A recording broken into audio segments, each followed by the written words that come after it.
하나님께서 오늘 우리에게 주시는 말씀은 요한복음 19장 28절에서 30절입니다. 신약성경 182쪽입니다. 요한복음 19장 28절에서 30절까지 한 절씩 교독하겠습니다. 그 후에 예수께서 모든 일이 이미 이루어진 줄 아시고 성경을 응하게 하려 하사 이르시되 내가 목마르다 하시니 거기 신 포도주가 가득히 담긴 그릇이 있는지라 사람들이 신 포도주를 적신 해면을 우설초에 메어 예수의 입에 대니 예수께서 신 포도주를 받으신 후에 이르시되 다 이루었다 하시고 머리를 숙이니 영원히 떠나가시니라. 아멘. 이 시간 청소년부에서 하나님 앞에 귀한 찬양을 올려드리도록 하겠습니다. 금요일 저녁 십자가의 의미가 무엇인지, 그 십자가가 온 인류에게 남긴 뚜렷한 흔적이 무엇인지 다시 한 번 더 마음 깊이 묵상하며 우리가 어떻게 십자가의 삶을 살아가야 할지 생각해보는 이 밤이 되기를 소망합니다. 모두가 잘 아는 것처럼 예수님께서 십자가에서 하신 말씀을 우리는 가상칠언 7마디 말씀이라고 합니다. 이 말씀들은 한마디 한마디 깊이 새길수록 가슴에 진하게 새겨지는 말씀들이라 할 수 있습니다.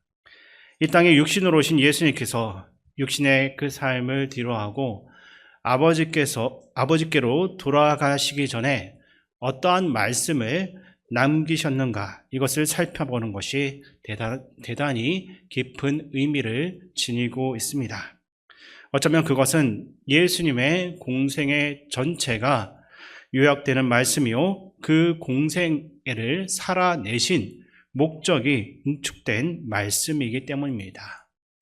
오늘 본문에 앞서 먼저 몇 가지 말씀이 있었습니다. 첫째, 예수님께서는 십자가에서 달리실 때 손과 발에 못을 박는 로마 군병들을 위해 아버지, 저들을 용서해 주십시오.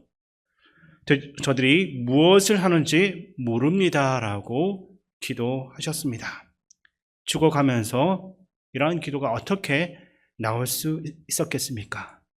그분은 우리를 구원하러 오신 분이기 때문입니다. 구원이란 용서하는 것이요, 죄로부터 풀어주는 것입니다. 그분은 죄인들의 죄값을 치러주시기 위해 오셨기에 마지막 순간까지도 그 죄인들의 죄도 용서하시면서 가시는 거라 할 수 있습니다. 끝까지 용서하시는 예수님, 끝까지 죄를 사하시는 예수님의 모습을 우리는 여기에서 볼 수 있는 것입니다. 사실 자신을 괴롭게 하고 죽이는 사람들을 위해 기도한다는 것, 그것은 인간이 가지고 있는 본성으로는 도저히 불가능한 일입니다. 그런데 주님은 그것을 하셨습니다. 왜냐하면 그분의 존재 자체가 사랑이시기 때문입니다. 그 사랑이 십자가 위에서 가장 분명하게 드러났습니다. 두 번째로, 양쪽에 달려있던 강도 중 한 사람은 끝까지 예수님을 조롱했지만 한 사람은 좀 다른 모습을 보였습니다. 그가 이렇게 말했습니다. 우리는 죄가 있지만 저분은 아무 죄도 없지 않느냐. 그리고 마지막 순간에 자신을 부탁하면서 주님, 오늘 저를 기억해 주십시오 라고 합니다. 그때 주님께서는 그것도 거절하지 않았고 오늘 내가 나와 함께 낙원에 있으리라 라고 말씀하십니다. 여기서 놀라운 선언을 하셨는데 마지막 숨을 거두는 순간까지도 주님은 구원하실 수 있다라는 것을 드러내고 있는 것입니다. 그렇기 때문에 우리는 어떠한 사람도 함부로 저 사람은 지옥이나 천국으로 갈 것이다 라고 쉽게 단정해서는 안 됩니다. 마지막 순간에 그 사람이 진정으로 주님의 이름을 불렀다면 주님께서는 그 한 사람도 구원하실 수 있는 것입니다. 이것이 십자가의 은혜라 할 것입니다. 자격이 없는 사람을 구원하시는 그 일, 아무것도 내세울 수도 없는 죄인을 끝까지 품으시는 것, 그것이 십자가에서 흘러나오는 하나님의 참 사랑입니다.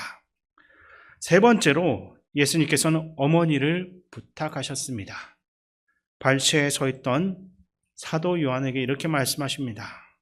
보라, 내 어머니다. 이 사람이, 또 어머니를 향해서는 이 사람이 당신의 아들입니다 라고 했습니다. 끝까지 혈육의 가족을 넘어 주 안에서의 가족 공동체를 만들고 떠나가신 것입니다. 네 번째로 우리가 듣기에 가장 무겁고 힘든 절규가 터져 나왔습니다. 엘리 엘리 라마 사박다니, 나의 하나님 어찌하여 나를 버리십니까? 주님께서 버리심을 받으심으로써 우리가 하나님께 택함을 받는 순간입니다.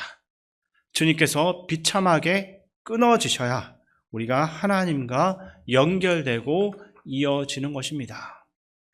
죄 없는 그분이 하나님과 끊어지실 때 죄 있는 우리가 그분의 의로움을 덧입어서 아버지와의 관계가 회복되는 것, 이것이 구원의 본질입니다. 주님께서 그 어둠 속으로 내려가셨기 때문에 우리가 빛 가운데로 나올 수 있게 된 것입니다. 주님께서 그 단절을 온몸으로 감당하셨기 때문에 우리에게 연결의 길이 열려졌습니다. 그리고 다섯째로 주님께서는 내가 목마르다 하시며 또 오늘 우리가 함께 새길 말씀, 다 이루었다라는 이 말씀을 선포하셨습니다. 예수님께서 이 한마디를 위해서 여기까지 달려오신 것입니다. 그런데 우리는 묻습니다. 도대체 무엇을 다 이루었다라는 것입니까? 벌거벗겨져서 십자가에 못 박힌 채 숨을 겨우 몰아쉬면서 다 이루었다 하시는데 도대체 무엇을 이루신 것입니까? 이 비밀의 열쇠는 그분이 이 땅에 오셔서 처음 선포하신 메시지에 있습니다. 그분의 첫 번째 말씀이 무엇입니까? 회개하라, 천국이 가까이 왔느니라. 지금까지 인생이 가고 있는 방향, 모든 인류의 문명이 총체적으로 흘러가는 방향 전체를 돌이키라는 것입니다. 왜냐하면 하나님의 나라가 가까이 왔기 때문입니다. 하나님의 나라가 이 땅에 임하는 것, 우리를 하나님 나라의 백성으로서 온전히 회복시키는 것, 우리의 정체성을 되찾아주는 것, 이것이 그분의 목적이었습니다. 그런데 우리는 어쩌다 그런 지경에 이르렀습니까? 하나님을 떠났기 때문입니다. 하나님과의 관계가 끊어졌기 때문입니다. 창세기 6장 3절은 이렇게 말합니다. 여호와께서 이르시되 나의 영이 영원히 사람과 함께하지 아니하리니 이는 그들이 육신이 됨이라. 그러나 그들의 날은 120년이 되리라 하시니라. 아멘. 하나님과의 관계가 끊어져도 120년 정도는 살면서 장수할 수 있습니다. 그러나 하나님과의 관계가 끊어진 상태에서 사는 것, 그게 과연 제대로 살아가는 것이라 할 수 있겠습니까? 부모와 완전히 연락이 끊어진 상태로 혼자 살아가는 자녀를 상상해 보겠습니다. 혼자 밥을 먹고 잠을 자고 일을 합니다. 그러나 그 삶 안에는 무언가 근본적인 것이 빠져 있습니다. 하나님과 끊어진 인간의 삶이 바로 그와 같습니다. 숨은 쉬고 있지만 진정한 의미에서 살아있는 것이 아닙니다. 그래서 주님께서 말씀하십니다. 마가복음 8장 35절을 보면 누구든지 자기 목숨을 구원하고자 하면 잃을 것이요 누구든지 나와 복음을 위하여 자기 목숨을 잃으면 구원하리라 라고 하십니다. 헌 것을 버려야지 새 것을 얻고 더러운 것을 버려야 깨끗한 것을 얻습니다. 그리고 손을 펴서 가글을 버려야지만 새 길이 열립니다. 십자가는 바로 그 길을 여는 열쇠입니다. 그렇다면 다 이뤘다. 이것은 무슨 뜻입니까? 흠이 없는 제물이 드려져서 완벽하게 죗값을 다 치루었다는 겁니다. 흠이 있는 것은 결코 제물이 될 수 없습니다. 그분은 죄가 없었기 때문에 우리를 위한 제물이 되어 주실 수 있었습니다. 그리고 그 제물 되심으로써 인간의 죄가 사해졌습니다. 그런데 십자가는 우리에게 수단입니까? 아니면 목적이 되고 있습니까? 죄를 사는 것 자체가 궁극적인 목적은 아닙니다. 그 너머에 있는 것입니다. 십자가를 통해 하나님 나라가 우리 안으로 들어오는 것, 구원이 우리 안에 임하는 사건, 그것이 궁극적인 목적입니다. 그 사실을 예수님께서 십자가에서 달리시던 순간 예루살렘 성전에서 일어난 그 일이 증거하고 있는 것입니다. 누가복음 23장 45절을 보면 성소의 휘장이 위에서 아래로 찢어졌다라고 증언합니다. 그 휘장은 하나님과 인간 사이를 가로막고 있는 경계였습니다. 1년에 단 한 번 대제사장만이 대속죄일에 들어갈 수 있었던 그 지성소, 그 앞에 휘장이 찢어진 것입니다. 그러므로 이제는 누구든지 언제든지 하나님께 나아갈 수 있게 되었습니다. 그리고 이제 우리는 하나님을 아버지라고 마음껏 부를 수 있게 된 것입니다. 수천 년 동안 닫혀있던 문이 열려진 놀라운 사건이었습니다. 인간의 노력과 종교심으로, 인간의 어떠한 선행으로도 열 수가 없었던 그 문이 예수님의 죽으심을 통해 단번에 영원히 열려버린 것입니다. 에베소서 2장 14절에서 16절 말씀에 이렇게 나와 있는데 그 말씀을 제가 읽어드리겠습니다.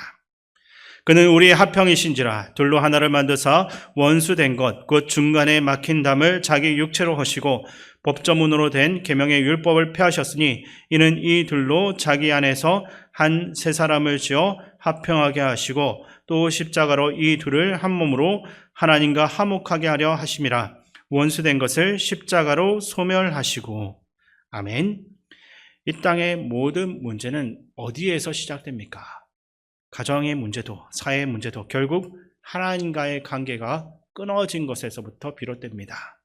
부모와 자식 사이의 불화, 부부 사이의 불화, 이 모든 것이 하나님과의 불화 가운데서 끊어짐에서 흘러내려온 것입니다. 그렇기 때문에 하나님과 화목해 되는 것으로부터 모든 문제가 풀려나기 시작합니다. 그래서 다윗은 고백합니다. 여호와는 나의 목자시니 내게 부족함이 없으리로다. 인류의 역사는 두 시대로 나뉩니다. BC와 AD, 즉 예수 그리스도 이전과 이후입니다. 그러나 우리 그리스도인들은 더 정확하게 말할 수 있어야 됩니다. 십자가 이전과 십자가 이후입니다. 십자가 이전은 하나님과 화해하지 못하고 불화했던 때고, 십자가 이후는 하나님과 다시 화목하게 된 것입니다. 성전 휘장이 찢어짐으로써 우리가 마음껏 아버지 하나님께로 달려갈 수 있게 된 것, 하나님과 그 백성이 하나가 된 것, 이것이 십자가 이후에 나타난 놀라운 능력입니다. 이 놀라운 구원을 경험한 사람은 분명하게 달라질 수밖에 없습니다. 하나님과 화목한 사람은 더 이상 사람들과 다투며 불화하며 살 수 없습니다. 하나님께서 우리를 어떻게 용납하셨는지, 그 아들 예수 그리스도를 통해 어떻게 우리를 구원하셨는지를 너무나 잘 알기 때문에 그 큰 은혜에 젖어든 사람은 그 화평을 반드시 흘려보내는 삶을 살게 되는 것입니다. 그렇게 그의 삶은 불화를 위한 삶이 아니라 화평을 전하는 삶이 될 수 있습니다. 우리는 정치적으로도 경제적으로도 문화적으로도 이 땅을 유토피아로 만들 수 없습니다. 이 유토피아라는 말 자체가 이 땅 어디에도 없는 곳을 뜻하는데 팍스 로마나, 팍스 브리타니카도, 팍스 아메리카나도 끝이 나거나 흔들리고 있습니다. 지금 이 시대 우리는 날마다 전쟁의 불안감과 세상의 혼란 속에서 살아가고 있습니다. 뉴스를 켜면 전쟁 소식이요, 경제는 흔들리고 사람들의 마음은 갈수록 강팍해져 갑니다. 그럼에도 불구하고 하나님과 화평한 사람들의 마음에는 세상이 결코 빼앗아갈 수 없는 평강이 있습니다. 빌립보서 4장의 말씀처럼 모든 지각에 뛰어난 하나님의 평강이 우리의 마음과 생각을 지켜주시기 때문입니다. 그 평강을 누리는 사람들로 인해 이 땅 곳곳에 생명의 씨앗이 심겨지고 있습니다. 한 알의 밀이 땅에 떨어져 죽지 아니하면 한 알 그대로 있고 죽으면 많은 열매를 맺느니라 라고 주님 말씀하셨습니다. 오늘 우리가 마주하는 십자가는 단순히 과거의 형틀이 아닙니다. 예수 그리스도라는 고귀한 한 알의 밀이 이 척박한 땅에 온몸으로 부서져 내려서 마침내 수많은 생명의 숨결을 피워낸 거룩한 사건이라 할 수 있습니다. 그렇다면 그 십자가의 무게를 몸소 겪어낸 사람들은 어떠한 삶을 살아가야 하겠습니까? 얼마 전 만삭의 몸으로 죽음의 사선을 넘었던 한 여인의 이야기를 들은 적이 있습니다. 남편을 차디찬 변방에 묻고 강제 북송과 재탈북이라는 처절한 그 풍랑을 겪어가면서 마침내 이 땅에 뿌리를 내린 분입니다. 보통의 삶이라면 그저 겨우 살아남았다라는 그 기적에 안도하며 아이를 품에 안고 평안한 일상을 꾸리는 것만으로도 충분했을지 모릅니다. 그러나 그녀의 영혼은 일상의 평온에 머물 수가 없었습니다. 아이가 걸음마를 뗄 무렵부터 이분은 다시 북녘의 땅을 품고서 밤마다 눈물로 제단을 쌓기 시작했습니다. 잠 못 이루는 밤, 이 사람을 일으켜 세운 것은 안락함이 아닌 하나님께서 주신 사명입니다. 그분이 말합니다. 아무리 끔찍한 어둠이 짓누르는 곳일지라도 복음의 빛이 필요한 곳이라면 내가 외면할 수가 없습니다. 그녀가 다시 끔찍한 기억이 있는 그 땅으로 마음을 돌린 이유는 단 한 가지입니다. 그분은 이미 하나님의 은혜를 알고 있는 사람이기 때문입니다. 진정한 자유의 향기를 맡았고 십자가의 그 깊은 사랑을 심장 깊숙이 새긴 사람이기 때문입니다. 매일 그 사랑의 품 안에서 숨을 쉬고 있기에 갚을 길 없는 사랑의 빛을 외면할 수가 없었습니다. 십자가의 신비가 바로 여기에 있습니다. 십자가를 진정으로 만난 사람은 그 은혜를 결코 자기만의 이 조그마한 작은 손바닥 안에 가둬둘 수가 없습니다. 은혜는 고이면 썩는 물이 아니라 낮은 곳으로 끊임없이 흐르는 강물이기 때문입니다. 사랑이 너무도 크게 그 깊이를 가늠할 길이 없어 가만히 머물러 있을 수가 없습니다. 진정으로 십자가를 경험하고 있는지 생각해 보시기 바랍니다. 만약 그러하다면 우리는 모두 빚진 자들입니다. 남겨진 시간과 남은 생애 그리고 우리가 가진 모든 것을 이 십자가의 복음을 위해 흘려보낸다 해도 결코 아깝지가 않을 것입니다. 오히려 더 내어주지 못하고 더 사랑하지 못한 것이 가슴 시린 아픔으로 남을 뿐입니다. 오늘 이 금요일 밤 저와 여러분이 그분의 깊은 사랑, 참된 사랑의 능력 그리고 그 사랑으로 인해 이 땅에 임한 하나님의 나라를 다시 한 번 더 마음에 새길 수 있게 되길 원합니다. 단 두세 사람이 모인 곳에도 주님이 함께 하신다는 그 교회의 능력, 그것이 이 세상을 이겨낼 수 있는 능력이 될 수 있기를 주님의 이름으로 축원드립니다.